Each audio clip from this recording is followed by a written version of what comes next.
Hey everyone, today I'm going to show you how to make some awesome smoked mac and cheese. We're going to start on the stove and then we're going to go out to the Pit Boss pellet smoker and can't wait to show you the finished product. First we've got 1 stick of butter melted in a cast iron pan. This is a 12-inch Lodge. Now that we've got that melted, we're going to add 4 tablespoons of flour. We've got our pan set over medium heat right now. Now we want to just mix this flour in with this butter until it's smooth, and we want to cook it a little bit. So it's going to be 3 or 4 minutes to get this to the consistency you want. And we'll be back to finish up the cheese sauce here in just a minute.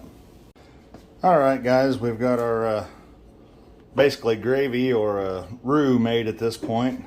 Now we're going to add 4 ounces of cream cheese and melt that in.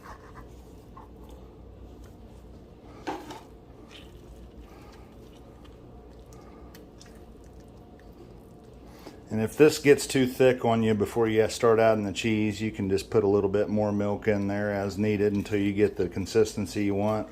You basically want it thick enough that it'll coat the back of a spoon. And we'll go ahead and get this mixed in and melted and smooth, and then we'll start adding our grated cheese. Okay guys, we've got our cream cheese melted.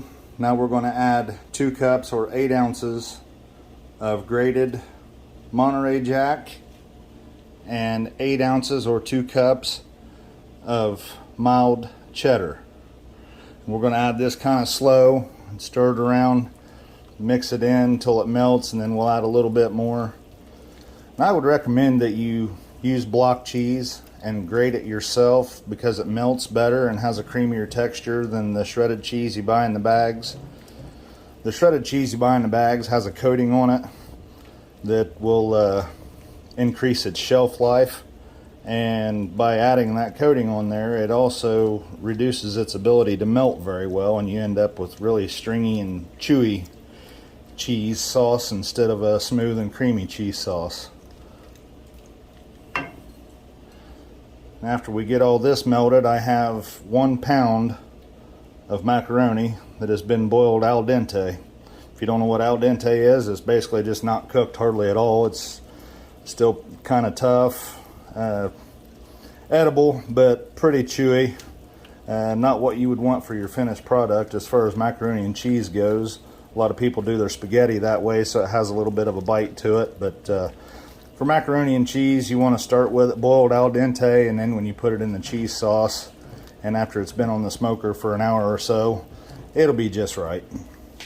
So we'll be back after we get all this melted in and get our macaroni in here and stir it up, and we'll get it on the grill.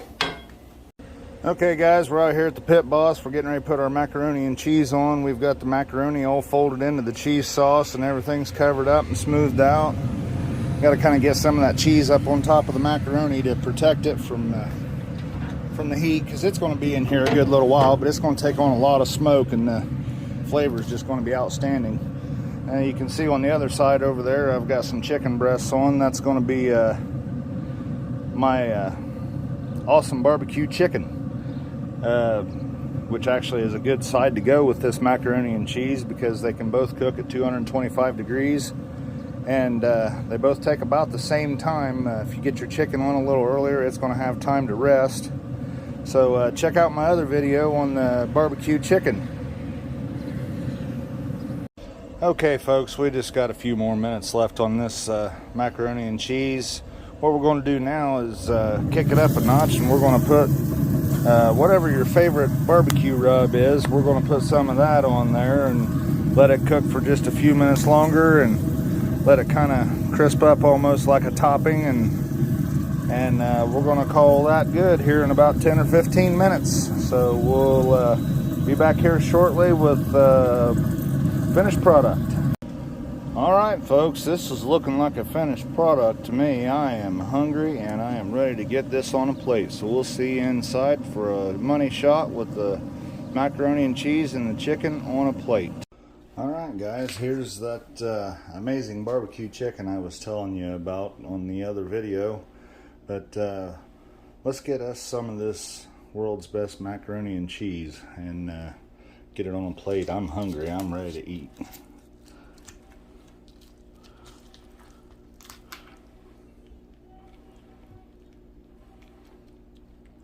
Look how cheesy that is, and that barbecue seasoning on top is going to taste amazing.